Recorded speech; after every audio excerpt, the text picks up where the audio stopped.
You've created an exposure of some sort. Somebody was reviewing something, attended something, looked at something, and now you need to follow up. Follow up is simply doing what you said you'd do.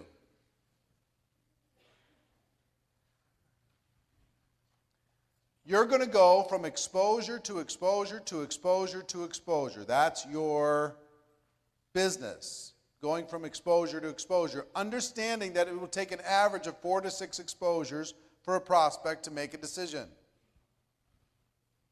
On average, 4 to 6. For everyone that takes 1 exposure, that means you're going to have some that take 12, 15 exposures. Some of the most powerful people in network marketing, they didn't join until they had 50 exposures. Took years before they finally pulled the trigger. That's the way it is. 4 to 6 exposures. What professionals learn to do is condense those exposures for better results. So instead of 1 exposure a week, they'll have somebody watch a DVD and then get on a 3-way call later that day and sample the product, and that night they get on a conference call, and the next day they check out the website, and then after that they read the magazine, then they come to a little in-home meeting and they join. Whatever it happens to be, some little combination of those things. If we did a little survey in this room and you asked you what was your first exposure, second exposure, third exposure, every single one would be a slightly different path. Some of you were so ready. The worst thing that can happen to you, here's the worst thing that can happen to you in Las Vegas. You go to the table and you win the first time you come here. Worst thing that could happen, because now you're thinking you're going to win every time, right? So same thing's true in prospect. You go to that first person, you do 1 exposure, boom, they join. Or you joined after 1 exposure, so now you're expecting everybody else to do the same thing. And now when they don't, you're perpetually disappointed. What is the deal? Why don't they join? I don't understand. Let me tell you what to do after we've done exposure number 1. We did exposure number 1. We talked about that before. We did the 8 steps, invitation to review a tool. Okay? Or whatever it is we asked them to do. Take some action. Follow-up is you've set it up before you finish the first exposure. You set up when you're going to do it. You set up how you're going to do it, right? You got the phone number. You got the time. You got the day. They have their assignment that they created for themselves, and now you're going to call. So you call, and you're going to say, what? Did you review the material? Did you watch the DVD? Did you listen to the CD? Did you read the magazine? Did you check out the link? Did you listen to the conference call? Did you do what we talked about? You're going to get 1 of 2 answers. If you do the 8-step process, the answers are going to be yes most of the time. But sometimes it's going to be no. Right? And if you have terrible skills, it'll be no more than yes. So, it's okay. We're going to get better and better and better. What some people do is they get irritated with their prospect. You said you'd watch that thing. For sure.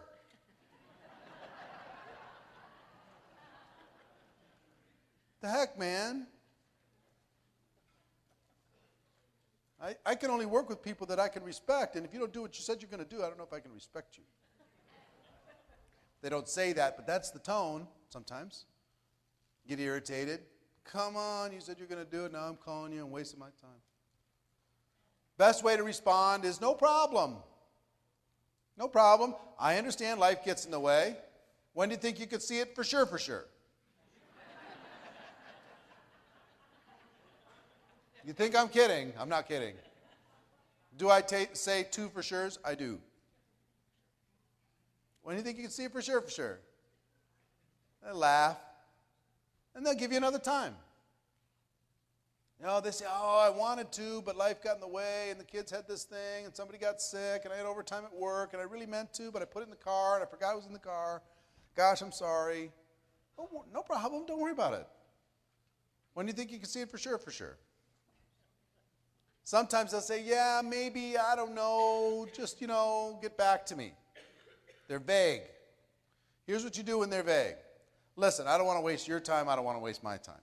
Just give me a time that you will have for sure seen it, and I don't care what that day is. Whatever that works for you. Yeah, I'm still, listen. Let's just be pros here. Which way you want to, either you're going to see it or you're not. If you're not going to see it, just say no, and then we can be done. No problem. So when do you think you see it for sure? For sure. They give you another date. So if I called you after that, you'll see it for sure, right? Yep. Same phone number? What time? All right, I got to go. Bye. You reset the appointment and you're done. Keep moving. Okay? Questions and objections. But they tend to show up here. You ask somebody, did it make sense? What'd you like best? And they're like, and then the objection starts to show up. If you have a history that maybe isn't as stellar as you'd hope it would be, and some of the people that you're contacting know that, your objections will show up a little earlier. Objections are natural, first of all. Prospects want to sound smart. The reason they bring them up is they want to sound intelligent. It has very little to do with the actual concern. They just finished eating McDonald's, but they'll ask you, what are the ingredients in this product? They'll want to know. Do they really care? No, they're just, I need to say something to sound smart. Now you can react either defensively or offensively, and both are wrong. If you act defensive, hey, these have been tested by everybody, and that'll throw up red flags and it'll give them some cause for concern. If you act offensively and you come charging right back at them, that'll be a problem too. Some people have these fancy little approaches. Is this one of those pyramid things? Oh, you mean pyramid? Like every corporation in the world? Is that what you mean?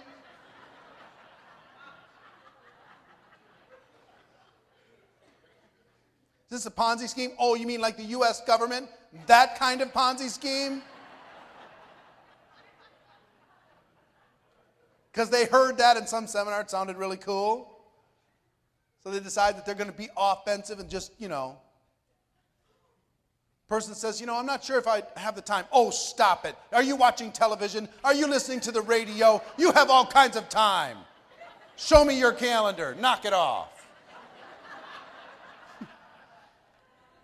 You think I'm joking. Some of you you're so filled up with your ambition that you can't help yourself. Because you've convinced yourself, everybody has time. You can't wait for the opportunity to pounce on them. So offensive is just as bad as defensive. What you need to do is act as a consultant. You're going to ask some questions. You're going to guide them. What would a consultant do if you were not going to be their upline? Okay?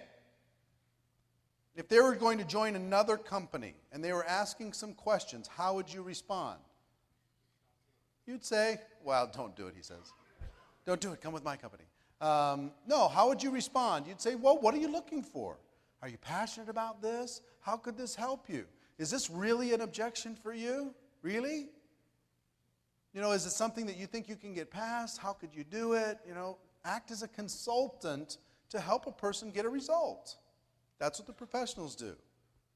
Consultants aren't acting defensively because they're trying to help somebody get a result. They're not acting offensively because they're trying to help somebody get a result. That's it. The goal is education and understanding. That's the goal. It's not about getting them. So when the objection comes up, just remember your goal. The goal is education and understanding. You're going to find all objections fall into just two categories. Two. Not 200, two. As far as I know. Maybe there's more, but I think there's two. The best approach is to relate to them. When you say to somebody, listen, I know, I understand, I felt it, I can totally understand that, that makes sense, that sounds smart, I looked at that too, I evaluated that too, let me tell you what I learned, Let me tell you what I learned from other people. Let me tell you what I heard. Let me tell you what I experienced. Relating to them, letting them know that they're not crazy, that they're smart, that they're intelligent, that asking questions is a good good way to understand something and fully get your arms around it. Some of you get so frazzled with the objection that you stop relating to people. And you start either being defensive or offensive. Understand? Got it? All right, let's talk about the two categories. Category number one. The prospect has limiting belief in their abilities. They don't think they could do it. They don't think they know anybody. They don't think they have the money. They don't think they have the time. They don't think something about themselves. They have a limiting belief in their own abilities to be successful. Category number one.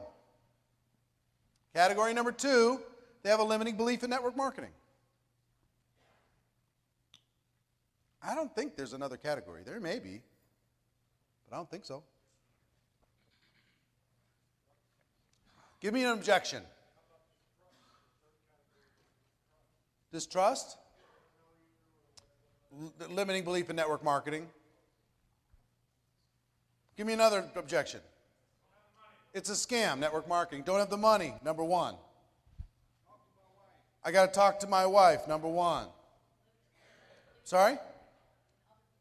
To believe in other people. Don't believe they can help get other people to do something, number one. Yep. Don't believe in you, that really is tied to network marketing. It's not for them, number one. Not a salesperson, number one. Don't miss business and friendship, number two. Huh? Can't find people, number one. You get that?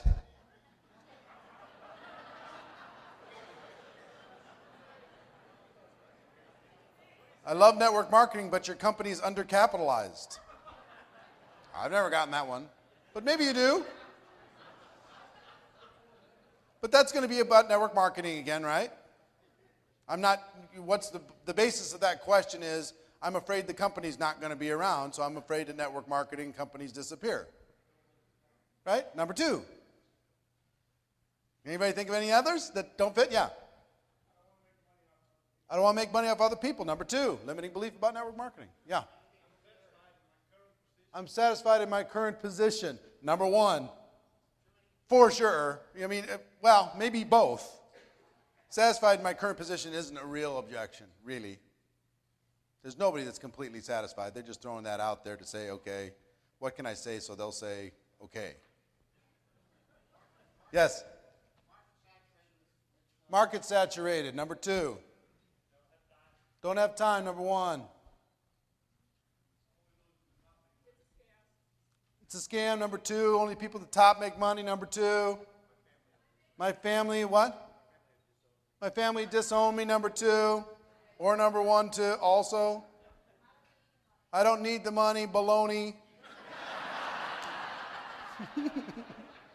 All right, we got it, right? We got it. There's more objections, but there's only two categories. So you either have to help them with their limiting beliefs about their abilities or their limiting beliefs about network marketing. And in both cases, you're going to be asking some questions. You're going to be responding in a way with a goal of education and understanding, not about being smart, being right, sounding intelligent, being a big shot. You're acting as a consultant. That's what you do.